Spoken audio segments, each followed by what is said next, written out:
Hey guys, welcome back. So today in this video is going to be a little different. I am going to be kind of doing a sit down slash vlog style of a new venture that I have taken on, which is selling my crafts, specifically my tumblers and my coffee mugs inside a local coffee shop slash boutique here somewhat close to where I am.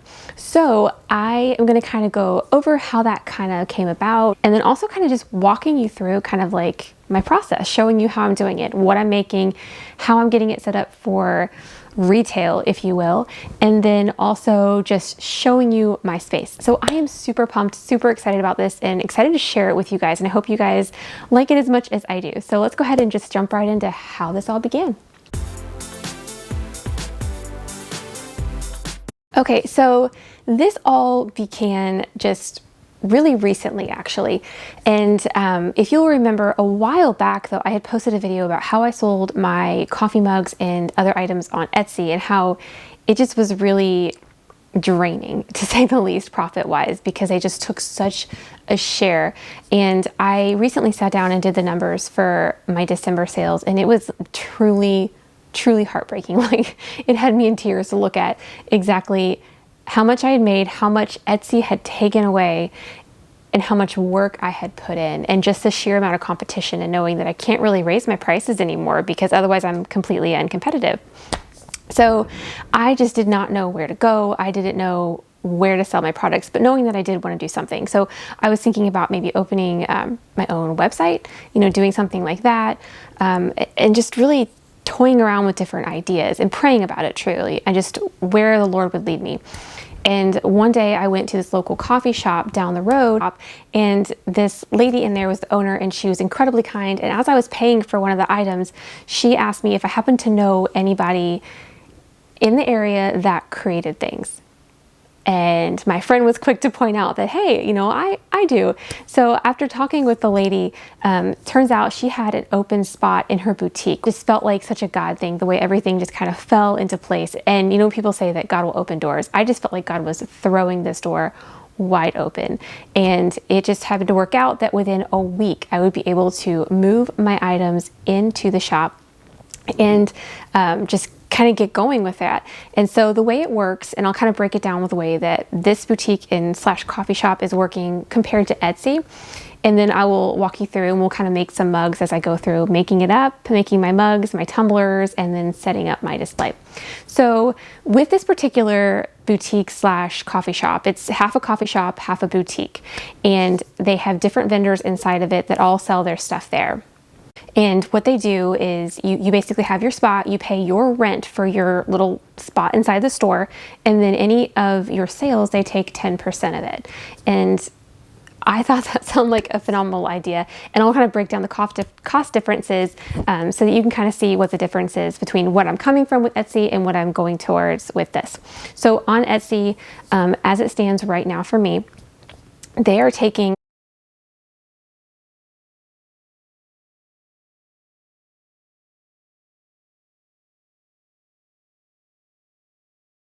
and then on top of that, I'm having to advertise. And then on top of that, I'm having to pay for packaging my mugs and the extra expenditure that comes with broken mugs, because that does happen, where I'll have to mail out another customer a mug because something arrived broken. And then on the other side, with this particular location, I'm paying my monthly rent to the place, which, just to be completely open about it, it is $50 is my little rent. And then I also have the 10% of my sales goes towards to the company. And with that 10%, they are marketing for me. They are handling all the customer service as far as like people that come in, have questions, things like that. I don't have to be there other than just to replenish my supply when I see something sells. And then they are also doing the packaging. So I don't have to go buy the paper, the bubble wrap, the tape, anything like that. So that is an extra savings on that part. And so, yeah, as you can see, I mean, honestly, I really think that this is going to be a win in terms of trying this avenue. Okay, and then something else I've had to do that's different is make more inventory. So with Etsy, I just had to put up a mock-up and then I'd make the mug as people ordered them. But with moving into the retail side of things, I'm having to have inventory on hand so people can look at it and select it and stuff like that. So I've been making more mugs, and I make 11 and 15 ounce mugs, so I figured I'd make a 15 ounce size mug with you guys today. So while it's heating up here, I am going to go ahead and prep and get my mug ready, as well as my design all set. So I was just trying to think of like new designs as I go ahead and make up this inventory for the store. And one thing that was important to me when I was thinking up these new designs is I wanted to make sure that everything I did is glorifying to God, because I am a Christian, I'm a believer, and I wanted to make sure that when people look at my items, they were glorifying to God and that they made people smile. So like this particular design that I'm working on here says faith over fear.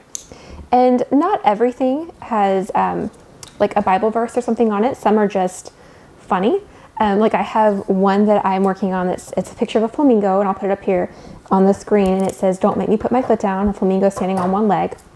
And there's also another one that says, "I'm not an early bird or a night owl. I'm some form of a permanently exhausted pigeon."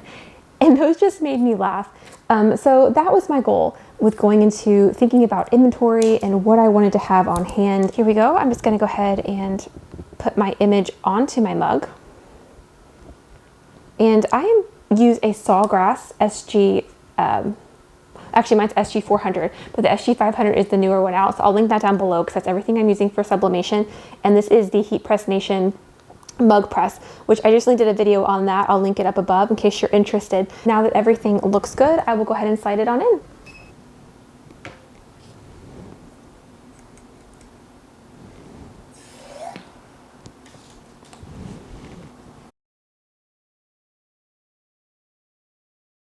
Okay, so as I was mentioning earlier, the owner does require that all of her vendors have a barcode. So she recommended that I use this website. It's a free barcode generator. It's barcodesinc.com. And I just basically come in here and I have to create a barcode for every size mug that I have. So I just use this for like my business name. And then I have the 15 ounce size mug. Okay, so once I have what I have wanted in here for the barcode to show on there, I hit generate barcode and it generates this image here. And then what I do is I copy and paste that into my pages on my MacBook, and I have a label maker. So I go ahead and I tell it just to print to my label maker here, and then that automatically prints off. Okay, and once I have my labels all on my sheet, I then just take my scissors and cut my labels off. I take my mug, which here's a close-up of it if you guys didn't get to see it as it was coming out of the water, and I just put this little label on the bottom, and voila, it is now retail ready. Now that we have walked through the mugs and the barcodes, I think we are ready to head on over to the Clatch, which is the name of the coffee shop. It's called the Clatch / Inside Out Market. So the Inside Out Markets is the retail side of it. The Clatch is the coffee side. So we are going to head over to Inside Out Markets and I will show you my spot. Okay, so the Clatch and / Inside Out Markets is actually a 150-year-old home in Gallatin, Tennessee that the owners, Heather and Jeff, took and renovated and just did a beautiful job. So when you first walk in, you see the Clatch, which is the coffee shop / cafe.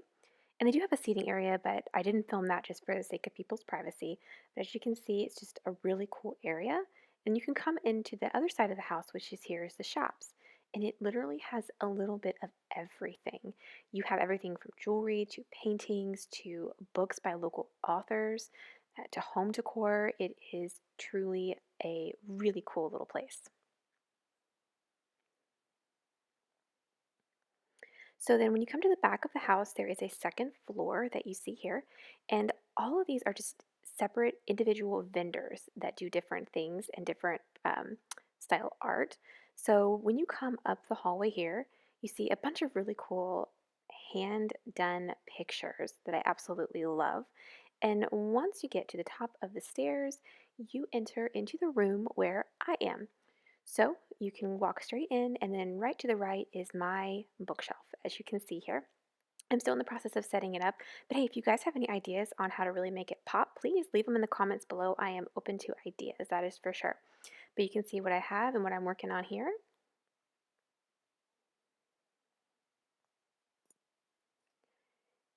And then just to give you guys a little bit more of a tour of this really cool home, there's more rooms in the back, and this one is dedicated to all things baby. And then behind that room is the antique room, which I love this room. This has some of the coolest stuff, and not to mention, by far the coolest staircase I have ever seen. And then there is an additional room behind this one full of even more unique items by local creators. So yeah, if you guys are ever in the area, be sure to stop by. This is the Klatch/Inside Out Markets in Gallatin, Tennessee. It is a place you definitely do not want to miss.